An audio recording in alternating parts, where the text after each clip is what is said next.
Hey guys, it's Ryan here with Hobbies and Man once again, and today we're going to continue with the Conan the Barbarian book review series by looking at the last section of storytelling here in The Coming of Conan the Cimmerian, book 1 in the 3-book collection for the Robert E. Howard Library by Del Rey, right? So this part of the story, or this part of the book, contains Suthal of the Dusk, the Pool of the Black One, Rogues in the House, The Veil of Lost Women, and The Devil in Iron, which ends this first book. Then there's a bunch of miscellanea, but I'm not going to look into the miscellanea in this video. I will do another video later on in the year, probably looking at the miscellanea, because at the moment, I don't really want to look at it. I'm not interested in this stuff at the moment.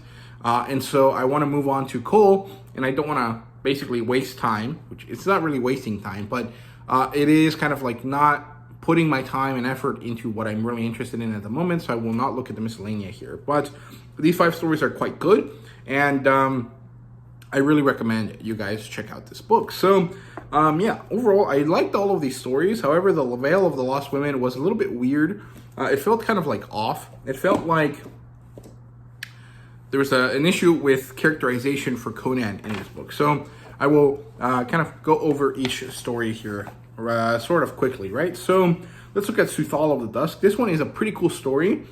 It almost reminds me of a medieval fantasy version of those like sci-fi stories where humanity has moved on to living in a virtual world. I can't remember. There's a Bruce Willis movie that was really good about this kind of theme, but I can't remember the name of that movie. So if you guys know, let me know down below. And I've actually seen other people mention this sort of idea as well, where Suthal of the Dusk is basically a cautionary tale for modern humans right now, even though back then it was just kind of like a weird idea, right? So basically it follows Conan in the desert with his pleasure slave called Natala, not Nathalia, Natala, after they are the only survivors of King Almeric's war camp. Now this is a reference to Almeric, which is another kind of Barosian story that Conan did, but King Almeric had a war camp. Conan was part of it as one of his warriors. Natala was one of the pleasure slaves that that was interesting to Conan, so he took her as his own, and eventually they were the only survivors, and so now they're in the desert, kind of hallucinating, and then suddenly they see a city in the distance, and it seems like it's real, and so they rush over to go to it, and they manage to enter quite quickly. It basically seems abandoned, and Conan is unsure about this. He doesn't think that it is the case, but everyone that is there looks dead. However, they have no injuries to them. And so they're kind of confused about what's going on here. There's some quick battles here with one of the people that were at the edge of the gate. Conan realizes he's not dead. He's actually just kind of like in a weird state, like some sort of fugue state or something. And he wakes, he fights, and Conan kills him quite easily, even though this guy looks like he's very well put together, like he's muscular, he looks like he works out and stuff, but he's bad at swordplay, right? And so Conan kills him pretty quickly. He and Natala continue into the city. They find something to eat, and then they see this dark void crawl around them, kind of like Wheel of Time, if you guys know what that is. There is this place called Shadar Logoth that has this like shadow creature thing, like this like Lethifold, I think is what they're called, or like a Dementor that kind of just like crawls over things and eats them, right? And so we get to see that same thing here. And it consumes random people that live in this city, and eventually they find a Stygian woman who explains the truth of Suthal. Basically, this is an ancient civilization that has succumbed to their pleasure-based technology, right? And so they eat these herbs that give them special dreams, and they live their life in their dreams instead of real life. But because they have this special drink that allows them to maintain vitality and life, even if they are not doing well, they continue to express this, right? The Stygian woman ends up in the city for some weird reason, and she has been living there for quite a while. And she is entranced by Conan's vitality, his fervor, his love for life, and his lust for life. that none of the men in the city have, right? Because they're more interested in their dreams than in reality. And so she ends up being the main villain in this story, essentially. She tries to kill Natala. It doesn't work. Conan tries to go save Natala, and then this crazy void thing eats her. And they have to fight this thing at some point, which ends up being a cosmic horror, as many things do in the Conan universe. And they manage to leave. And I really enjoyed this story. I thought it was quite good. It does have that vibe that is like, this is what humanity will turn to eventually. Don't allow this to happen, because it will be the downfall of our civilizations and our, kind of like eras, right? I understand that. It's a very good story. I really enjoy the Dark Void cosmic entity, because it reminds me a lot of Robert Jordan's Shadar Logoth creature. And I think that Robert Jordan probably got that idea from Conan, because he did write for Conan at some point later on in the Conan lifespan, right? Many years after Robert E. Howard died, and then he went on to create Wheel of Time. And I feel like a lot of things that I've seen here in this first book of Conan are things that I have seen directly reflected in the Wheel of Time. And I really find that enjoyable. I really like this like genealogy of science fiction and fantasy writers going from one thing to the next, right? And I wouldn't have suspected Conan to be part of the genealogy the genealogy, the family tree that leads to Wheel of Time. And it is a very nice surprise, right? So I really enjoyed that. Moving on to the next story, The Pool of the Black One. This basically opens on Sancha, it's a funny name for a woman. She's supposed to be some sort of Spanish girl, basically, or what is Spanish in the Hyborian age, right? On a freebooter boat, which is basically a pirate boat from whatever Spanish equivalent there is in Hyperborea. But her name is funny to me, because Sancho is an old way of calling a Portuguese person, and Sanchez, the last name, comes from that kind of idea. And so Sancha is like some little Portuguese girl. And it's kind of weird. And it as far as I understand it, it's not necessarily a nice thing to call someone, but it is her name. So it's interesting to me personally, right? And it starts with her because we get to see her experience Conan come out of the ocean, climb onto the ship, and ask for permission to board and to be part of this crew. He immediately gets on the captain's bad side. Something about this captain is pretty dark and brooding, but in a way that is not enjoyable like Conan, right? And so he is immediately adversarial with Conan, but Conan allows himself to be kind of bandied about in order to kind of allow himself to be put into the ship so that he can become part of the crew. He gets the crew to like him quite easily and quite well. And this is all in preparation for a betrayal that he will do later that leads to him taking the boat on, right? But that's at the end of the story. Before that happens, this captain of the ship makes the men head west. They end up in this nebulous island that no one really knows where it is, and they dismount. They eat these beautiful, amazing fruits that are in this area. Conan specifically does not eat them. Sancha sees them from afar and eventually goes onto land. And the captain goes off on his own to explore because he's looking for hidden treasure. This is kind of like a Bermuda Triangle type story combined with the City of Gold type story, where it's this guy that is from Spain. He heads west to try to find the City of Gold, ends up trapped in this nebulous area and dies mysteriously, right? However, we get to see how he dies, and that's because Conan kills him in order to take over his ship away from the crew, where they won't have to show loyalty to this guy in case he beats Conan, right? But it's very, very cunning of Conan to do this. And then Conan sees these giant, like, black-skinned demon people.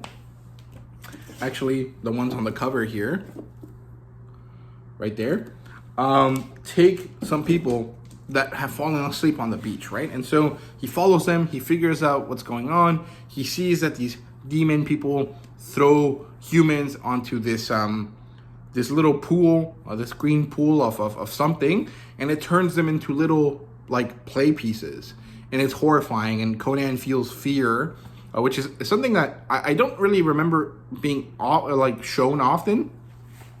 But he feels fear. He's like, oh shit, this is serious, right?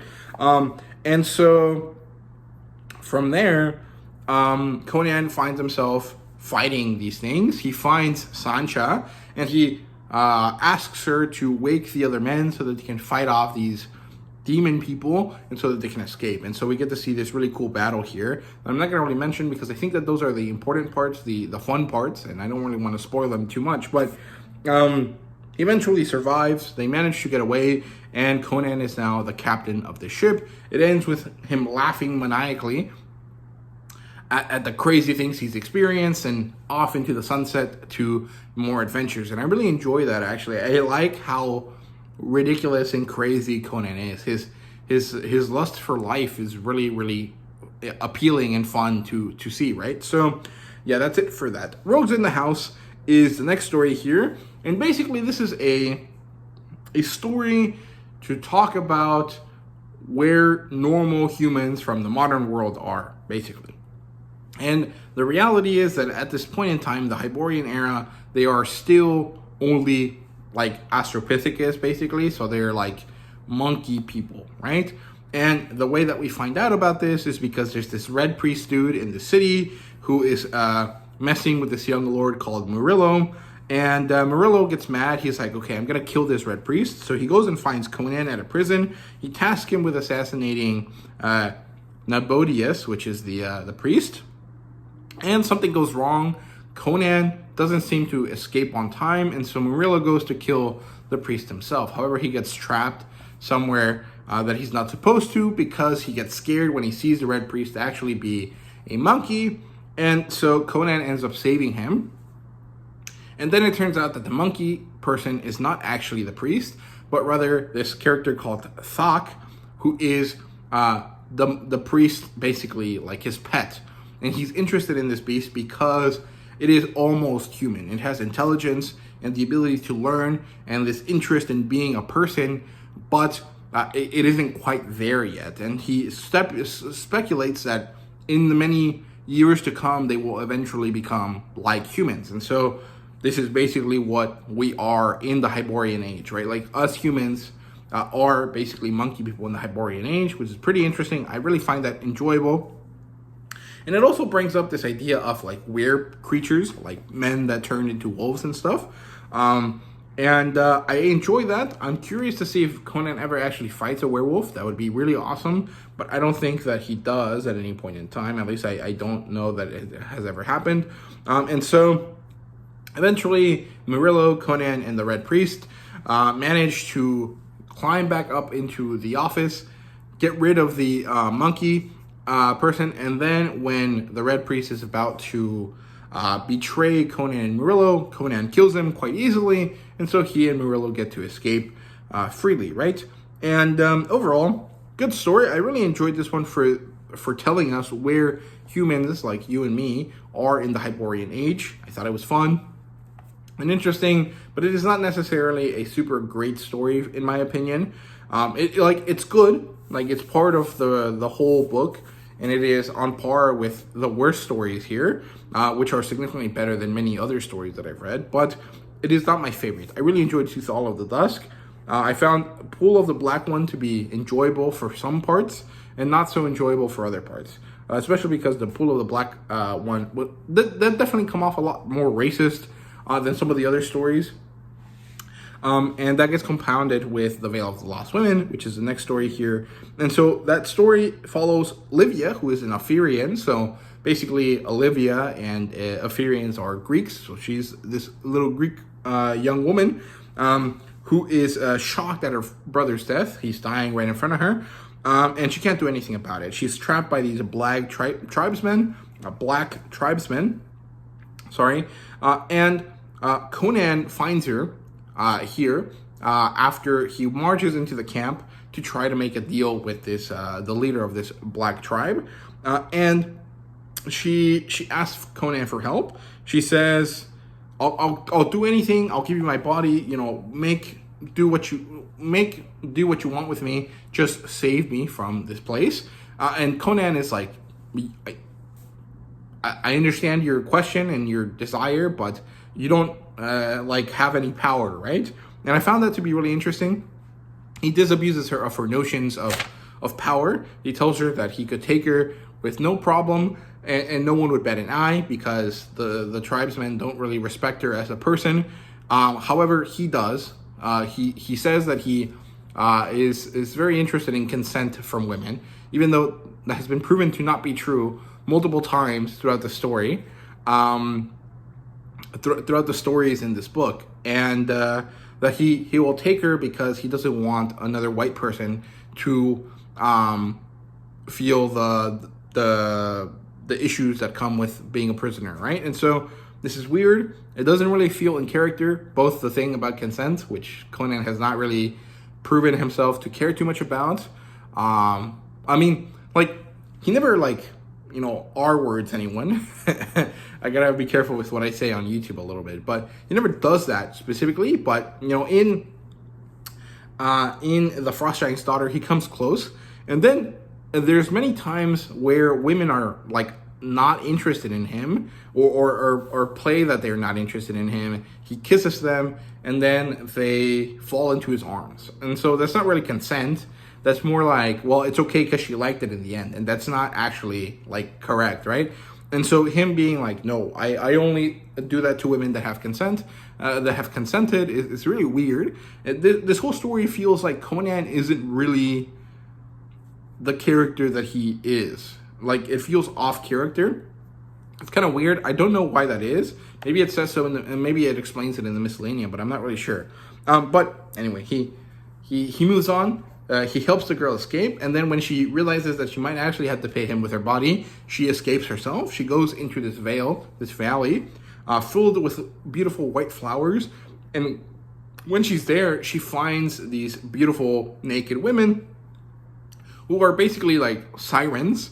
They pull her through to them. They kind of ensnare her senses. They put her down on this rock bench, and they're about to sacrifice her to this cosmic entity when Conan comes and saves her. And so Conan and her eventually leave after they battle this entity, and that story kind of ends pretty quickly. And so this is probably the story that I have the most issues with in this book, because it is so overtly racist, even though it is so Burroughsian as well. Like, this almost feels like a Tarzan-esque type story. It reminds me a lot of something that happens in The Return of Tarzan, the second Tarzan book, or maybe it's the third one. I can't remember. It reminds me of a scene in one of the Tarzan books. I just can't remember which one. I think it's Return of Tarzan, but it might have been the third one. I can't remember. But so, like, I'm conflicted because I like the fact that it feels like Tarzan, since Edgar Rice Burroughs did directly influence Robert E. Howard, but also how racist it is compared to all of the other stories feels rough. And other than that, I found Conan to be weird feeling. Like, he didn't feel like Conan in the story. And I'm not sure if that's because he's supposed to be a younger version of Conan right now, or because this was a story that was written earlier in time and then published later. I'm not really sure how this is organized. However, the story felt very flowery in terms of language, and I actually found it to be really enjoyable at the beginning.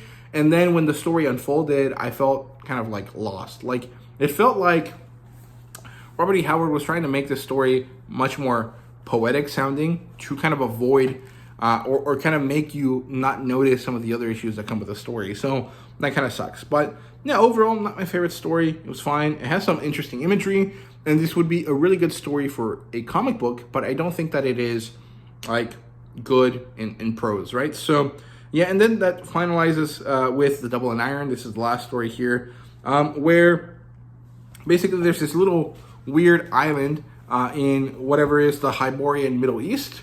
And this island has these ancient things. I initially thought this was supposed to be like Lemuria or Valusia, like wherever Cole is from. But no, this is actually further inland. It has these ancient ruins. And we get to see these like monkey men that that are not like talk. These are different monkey men. Kind of be interested in some of these ruins. One of them specifically goes in. He finds a sarcophagus, basically, with a man that looks completely fine, that has a special dagger in his hands, right? And so the monkey man takes the dagger, and this breaks the spell on this man. And so this man is awake again, but he is not really a man. He's a god in human form. And so he has special powers. He has immense strength. He has skin as tough as iron, so no one can cut him. And he has this lust for destruction. And so the story starts after that, where Conan is the leader of these raiders, and there's these two Jeniharis type dudes, I guess is what I would best describe them as. These Middle Eastern warrior men who are tasked by their leader, whoever runs their country, to get rid of the Cossacks, I think is what they're called, which are these Conan-led raiders. And so they have a peace talk with him. They tend him a trap by having this beautiful Brythunian woman pay attention to him, be like, hey, I'm interested in you, but I can't do anything with these men here. And this leads Conan to try to follow her the next day when the men tell him that she has escaped, right? And so he chases her to this island. And so now Conan has to fight this wizard person, this god person in human form. And throughout the story, we get a return of the really interesting exposition dumps through ancient memories being told to Conan, which happens a lot in Cole, not so much here, but we get one of those, and it shows us who this man is, what he did. It also shows us how he was beaten, which is with the special dagger that comes from a meteor. And so it's almost like Superman, like the meteor that was the rock or the metal that initially or that was eventually turned into this knife, has special properties that turn off the magic for this creature, this god person, and so it is the tool that Conan needs to find. And so he is searching around the island, trying to run away from this god character. Eventually finds it. He manages to kill him. He gets rid of the Middle Eastern dudes, and he takes the woman for himself. And so they go off into the sunset. And so,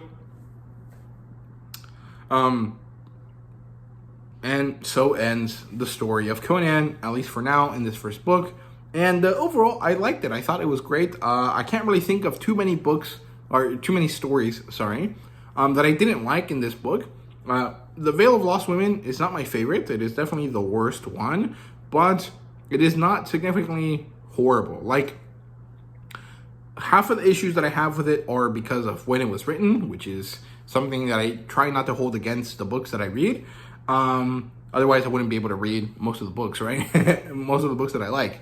But the other half of them are genuine issues that I find are to do with characterization and with writing style, right? And so those two issues are real, but they're very specific to only the story, The Veil of the Lost Women, so I'm not really sure how to feel about it. But everything else was good. I liked it. I really enjoyed a lot of the artwork here, although I did feel like it was placed in wrong places. Although I realize now that it's because most of the time the artwork is placed at the beginning of certain story elements, as in like short stories also have chapters, and so the art is placed at the beginning of each chapter, even though it probably should be placed at the very end because that's when it becomes relevant. But, it is what it is. A lot of the artwork here is phenomenal.